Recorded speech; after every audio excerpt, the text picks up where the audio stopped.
Assalamualaikum warahmatullahi wabarakatuh. Waalaikumsalam warahmatullahi wabarakatuh. Bismillah walhamdulillah wassalatu wassalamu ala rasulillah wa ala alihi wa sahbihi wa mawalah. Siyadatul habaib asyurafa wa fadilatul ulama'il ahibba, ahlan wa sahlan wa marhaban bikum jami'a. Sarraftumuna wa nawartumuna wa farrahtumuna. Sarraftumul makan wa nawartumul majlis wa farahtumul qulub. Fajazakumullahu khaira jazaa. Waffaqakumullahu lin najah wal falah wal istiqamah fid din wad dunya wal akhirah. Amin ya rabbal alamin. Saya sampaikan ucapan terima kasih dan penghargaan yang tinggi. Pertama untuk Sahibul Bait, yaitu Al-Habib Muhsin bin Zaid Al-Attas. Begitu juga untuk ayahanda beliau Al-Habib Zaid yang hadir bersama kita di tempat ini. Juga kakak beliau yaitu Al-Habib Hamid. Hafidhahumullahu ta'ala wa ra'ahum. Famatanallahu bituli hayatihim. Amin ya rabbal alamin. Kemudian penghargaan ini juga kita sampaikan kepada seluruh para habaib, para alim ulama, para kiai, para tokoh yang tidak saya sebutkan satu persatu nama-nama beliau, tapi sedikit pun tidak mengurangi cinta mahabbah kita kepada mereka. Dan secara khusus ahlan wa sahlan kita ucapkan kepada tamu-tamu kita yang datang dari Madura. Luar biasa. Dipimpin oleh Al-Habib Ali Zainal Abidin Ali Jufri dari Sumeneb, tapi yang datang dari sini dari berbagai kabupaten yang ada di Madura, dari Bangkalan, dari Pamekasan, dari Sampang, dari Sumeneb. Terima kasih banyak, jazakumullahu khairal jaza. Seyogianya acara ini digelar di Petamburan, tapi karena memang acaranya malam hari, saya minta kepada Habib Muhsin untuk bisa digelar di tempat ini. Kenapa? Karena di saya punya rumah setiap hari dari pagi sampai sore tamu sudah datang 500 orang lebih. Setiap hari. Nah, jadi saya malam tidak lagi mau ganggu saya punya tetangga. Nah, maka itu waktu itu ada jilsah hijaziyah serupa yang datang dari saudara-saudara kita dari Palembang. Itu kita adakan di Condet. Alhamdulillah jamaah kita ada yang bersedia menjadi tuan rumah. Nah kali ini yang dari Madura, alhamdulillah Habib Muhsin bin Zaid, beliau dulu adalah Imam Front Pembela Islam DKI Jakarta. Nah setelah FPI dibubarkan, lahir yang baru Front Persaudaraan Islam. Saat ini beliau adalah wakil ketua Majelis Syuro DPP FPI. Artinya Habib Muhsin ini adalah memang kawan seperjuangan kita, saudara seperjuangan kita, dan kebetulan Darul Mustafa di sini baru pindah kemari, yang semula di Condet, semula di Petamburan, kemudian pindah ke Condet, lalu pindah ke tempat ini. Mudah-mudahan hadirnya kita di tempat ini menjadi penyebab turunnya rahmat dan barakah, dan mudah-mudahan majelis ini dijadikan oleh Allah sebagai majlisan thayyiban, salihan, ma'muran, mubarakan, najihan saliman, amin ya rabbal alamin. Ahiba'il kiram, tidak panjang yang ingin saya sampaikan. Tadi sudah saya sampaikan, saya ingin menyampaikan terima kasih kepada seluruh, yaitu tamu-tamu kita yang datang dari Madura, dari tempat yang begitu jauh, datang dengan penuh mahabbah, datang dengan penuh rasa cinta. Terima kasih banyak, dan saya mohon maaf kalau kami banyak kekurangan dalam penyambutannya. Mudah-mudahan apa yang sudah antum niatkan, hajatkan, datang dari Madura, semua diberikan ganjaran berlipat ganda dari Allah Subhanahu wa ta'ala. Dan Madura insya Allah para ulamanya tetap senantiasa bersatu, bersaudara, diberkahi oleh Allah Subhanahu wa ta'ala. Dan Madura selalu menjadi jazirah salihah, jazirah tayyibah, jazirah ma'murah mardiyah. Amin ya rabbal alamin. Nah baiklah ya ikhwan. Kalau tadi Habib Muhsin bin Zaid Al-Attas menyampaikan bahwa pada hari ini begitu juga syair yang tadi dibacakan, yaitu oleh Habib Ali Zainal Abidin Al-Jufri berkaitan dengan milad saya yang memang dilahirkan pada tanggal 24 Agustus ini. Saya hanya ingin mengingatkan diri saya dan semua yang ada bahwa setiap milad kita, setiap ulang tahun kita, saudara, zahirnya umur kita bertambah. Tapi hakikatnya umur kita berkurang. Semakin zahirnya bertambah kita punya umur, maka berarti hakikatnya kita akan semakin dekat dengan lubang kubur, ya kawan.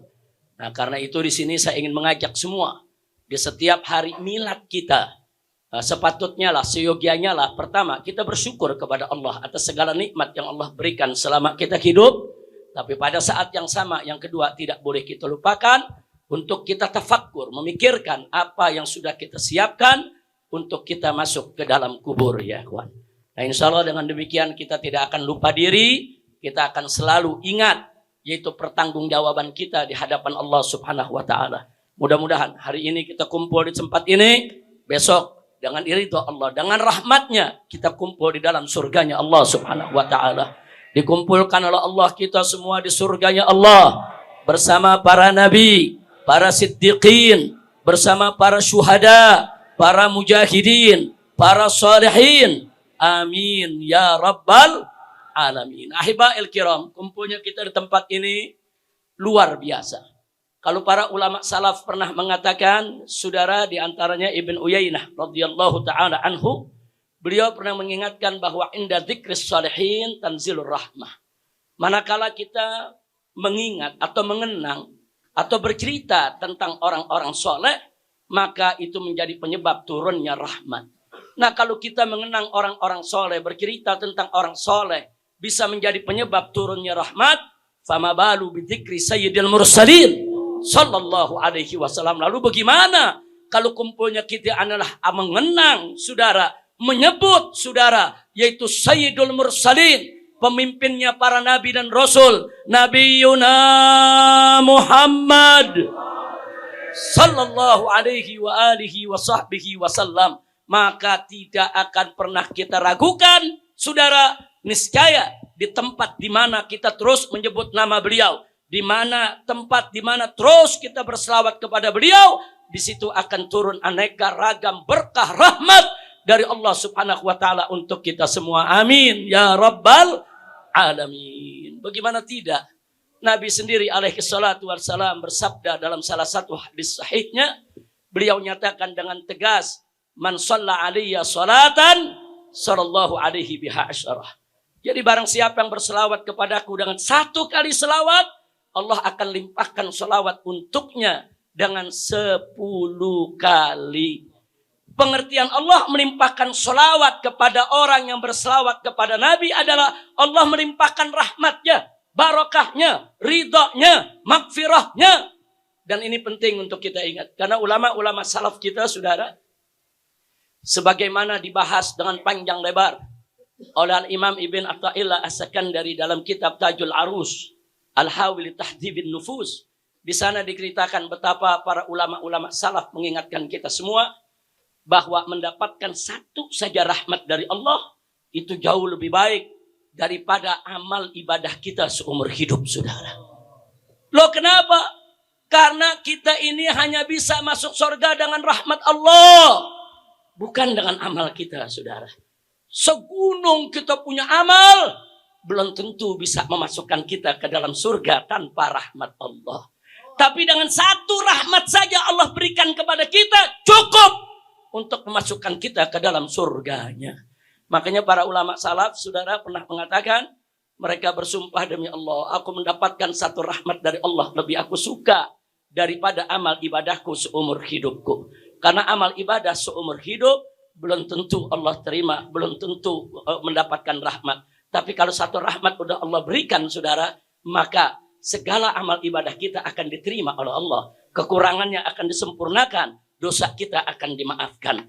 Jadi sekali lagi, kalau satu kali selawat buat Nabi, Allah melimpahkan 10 rahmat untuk kita. Jangankan 10 rahmat, satu rahmat udah cukup buat modal masuk surga, ya ikhwan.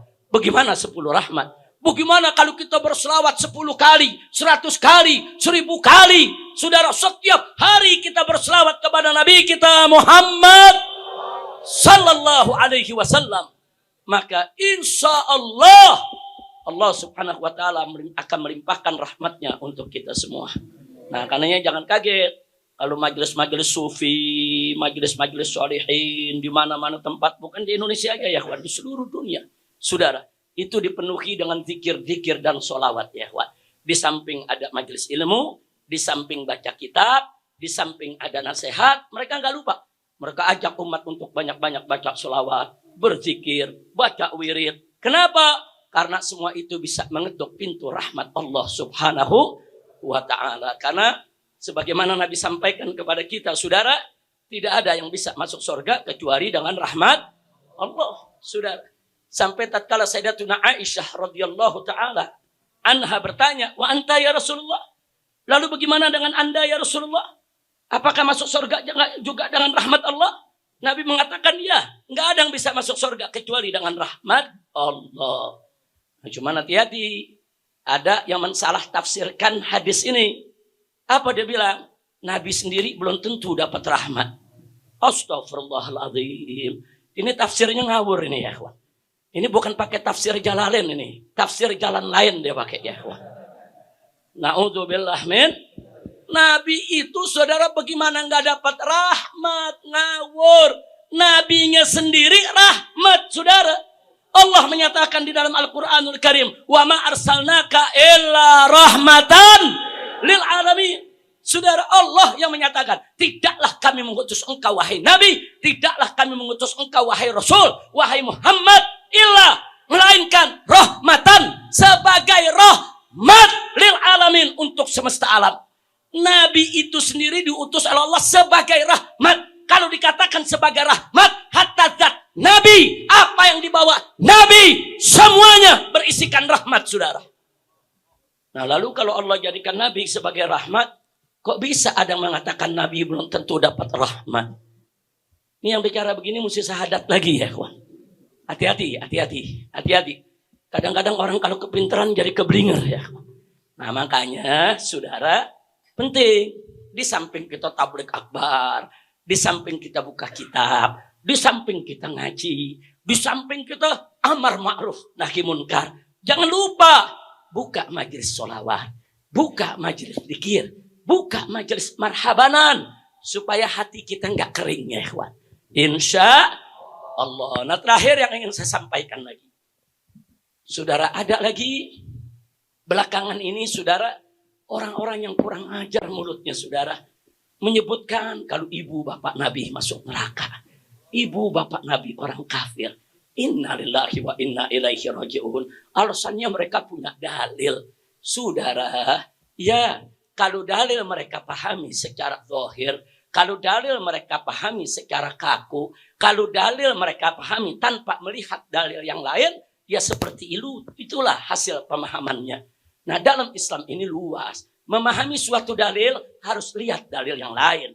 Memahami suatu dalil harus lihat konteksnya. Untuk memahami suatu hukum, saudara, kita harus secara komprehensif menghimpun dalil-dalil yang ada untuk kita pelajari, kita simak, kita lihat, sehingga kita bisa mengambil kesimpulan yang benar. Saudara, sebagaimana kita ketahui saudara, bahwa kuburun Nabi SAW, kuburnya Nabi, makamnya Nabi, saudara, itu disepakati oleh Ahlus Sunnah wal Jamaah sebagai afdalu buq'atin fil alam. Sebagai satu buq'ah, satu tempat yang paling afdal di atas muka bumi ini, saudara. 5, kenapa? Kenapa? Lidhammihi jasadan Nabi SAW. Karena kubur tersebut menghimpun jasad Nabi kita Muhammad SAW. Kalau di situ nggak ada jasad Nabi, dia nggak menjadi buq'ah yang paling mulia, saudara. Dia menjadi buq'ah yang paling mulia karena di dalamnya dia menghimpun jasad Nabi kita. Pertanyaannya, saudara, kalau tanah menghimpun jasad Nabi yang sudah meninggal dunia menjadi buq'ah yang paling mulia, sebagaimana diyakini oleh para ulama Ahlus Sunnah, lalu bagaimana dengan batnih ummihi Aminah? Lalu bagaimana dengan perut ibu Nabi, Sayyidatuna Aminah, yang Nabi bersemayam di dalam perut tersebut selama 9 bulan, tumbuh berkembang, digagak, disayang, sampai ditiupkan ruh. Kita ingin mengatakan bahwa perut itu akan masuk neraka jahanam. Inna lillahi wa inna ilaihi raji'un. Hati-hati saudara, tanah, saudara, tanah tempat dikuburnya kita punya Nabi menjadi tanah termulia di atas muka bumi ini. Bagaimana perut yang di dalamnya tumbuh bukan hanya jasad, dari mulai jasad tumbuh berkembang sedikit demi sedikit, saudara, sampai ditiupkan ruh 9 bulan dengan penuh kasih sayang, saudara. Yang begini kita mau katakan perut ini akan dibakar dalam api neraka? Yang kita mau katakan perut ini adalah perut kotor yang akan dibakar dalam neraka? Ittaqullah, takutlah kepada Allah. Maka itu saya ingatkan semua. Maka itu saya ingat ini karena tadi di antara syair qasidah yang dibaca oleh rombongan kita dari Madura ini ada bercerita tentang Sayyidah Aminah, ada yang bercerita tentang Sayyidah Aisyah, ada yang bercerita tentang Sayyidah Fatimah. Ini perempuan-perempuan mulia yang pernah menghuni ini dan wajib untuk kita hormati, untuk kita cintai. Bahkan saudara, kalau istri-istri Nabi diberi gelar Ummahatul Mukminin, lalu bagaimana dengan ibu Nabi? Para ulama memberi gelar Ummul Ummah. Bukan lagi Ummul Mukminin, Ummul Ummah. Saudara, subhanallah. Nah, maka itu jagalah sikap kita kepada keluarga Nabi, kepada ayah Nabi, kepada ibu Nabi, saudara, kepada istri-istri Nabi, kepada putra-putri Nabi, kepada keturunan Nabi Sayyiduna Muhammad sallallahu alaihi wasallam. Insyaallah kalau kita bisa menjaga adab, saudara, maka itu akan menjadi pembuka pintu rahmat buat kita semua. Amin ya rabbal alamin. Andai kata ada orang Islam yang masih tetap yakin kalau ibu bapak Nabi itu kafir, masuk neraka, andai kata, saudara, maka sungguh pun dia yakini itu nggak pantas dia mempergunjingkan ibu bapak Nabi, nggak pantas dia ceritakan ibu bapak Nabi di mimbar-mimbar. Apa maksud dia di mimbar berteriak-teriak ibu bapak Nabi masuk neraka? Apa dia bangga? Apa dia senang kalau ibu bapak Nabi masuk neraka? Andai kata ibu bapak Nabi betul masuk neraka, mestinya kita sedih sebagaimana sedihnya Nabi, saudara.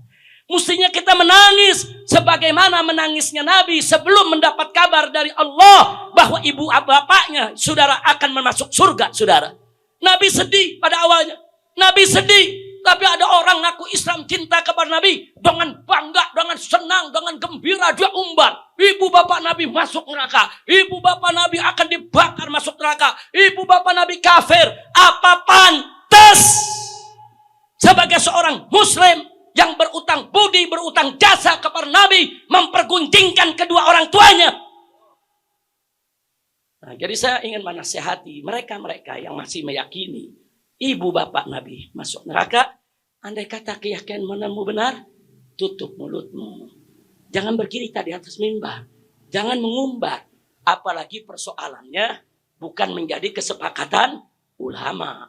Apalagi Ahlus Sunnah wal Jamaah sepakat kalau ibu bapak Nabi, saudara, bukan kafir, bukan musyrik, dan bukan ahli neraka. Jadi kalau kau punya madhab meyakini ibu bapak Nabi itu kafir, ambillah madhabmu, ambillah keyakinanmu. Tapi kau jangan sakiti hati Nabi, jangan sakiti hati kami. Kau umbar di atas mimbar. Na'udzubillah min dzalik. Maka itu, saudara, tatkala putra saudara Abu Jahal yang bernama Ikrimah. Ikrimah ini pada awalnya memusuhi Nabi habis-habisan.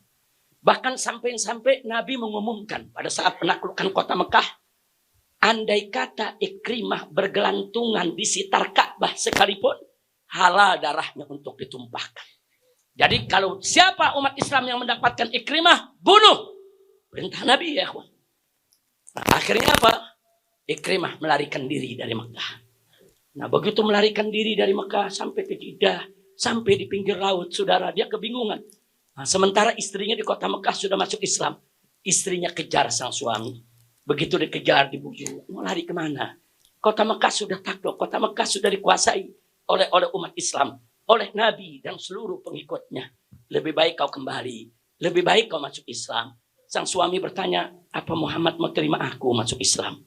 Karena memang kejahatan dia terhadap Nabi udah luar biasa. Akhirnya kata sang istri, nanti aku yang akan bicarakan dengan Nabi. Insya Allah Nabi akan menerima. Kemudian sang istri menemui Nabi. Sang istri menceritakan bahwa Ikrimah bertobat, ingin masuk Islam, ingin mengucapkan syahadat. Kemudian Nabi terima. Nabi berikan jaminan keamanan. Kalau begitu, ajak kau punya suami kembali ke kota Mekah, masuklah Islam, dan aku jamin bahwa tidak akan ada yang mengganggunya. Nah, yang ingin saya garis bawahi bukan itu. Begitu Ikrimah sedang dalam perjalanan menuju kota Mekah. Di kota Mekah ini sahabat juga menunggu. Apa pesan Nabi? Nabi mengatakan kepada para sahabatnya, kalau nanti Ikrimah datang, jangan kau hina ayahnya. Jangan kau cerita tentang ayahnya. Jangan. Nah, sebab kata Nabi, kalau engkau itu mencaci maki orang yang sudah meninggal dunia, dia punya anak nanti akan sakit hati. Padahal ayahnya siapa tadi? Abu Jahal. Abu Jahal berhak untuk disatab.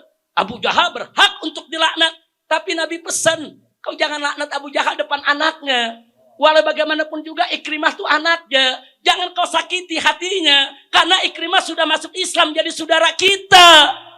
Subhanallah. Ini yang saya ingin pakai. Andai kata ibu bapak Nabi kafir, sebagaimana keyakinan sekelompok orang di luar Ahlus Sunnah wal Jamaah, apa dia nggak jaga perasaan Nabi? Andai kata itu kafir, jaga perasaan Nabi, jaga hati Nabi. Nabi telah berjasa kepada engkau memperkenalkan Islam. Kok tega kau hina ibu bapak Nabi di atas mimbar, di televisi, di medsos, dengan mengatakan ibu bapak Nabi musyrik, kafir, di neraka. Kurang ajar.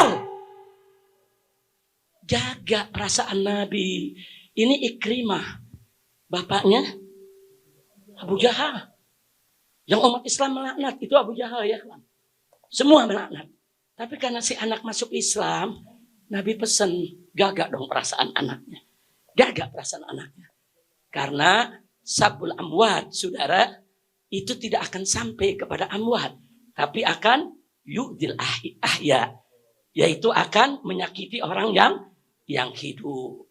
Makanya para ulama Ahlus Sunnah mengingatkan saudara, hati-hati bicara tentang ibu bapak Nabi. Saya terima kasih kepada rombongan dari Madura. Tadi dalam sekian banyak bait syairnya juga menceritakan tentang keutamaan Sayyidah Aminah radhiyallahu anha wa alaihas salam. Amin ya rabbal alamin. Ini yang saya mau sampaikan. Kira-kira jelas tidak? Paham semua? Saya mau tanya semua di sini, cinta kepada Nabi? Cinta kepada Rasul, cinta kepada orang tua Nabi, siap menjaga kehormatan Nabi, siap menjaga kehormatan kedua orang tua Nabi. Takbir. Sallu ala Nabi. Allahumma salli wa sallim alaihi. Hanya itu saja yang saya mau sampaikan ya ikhwan.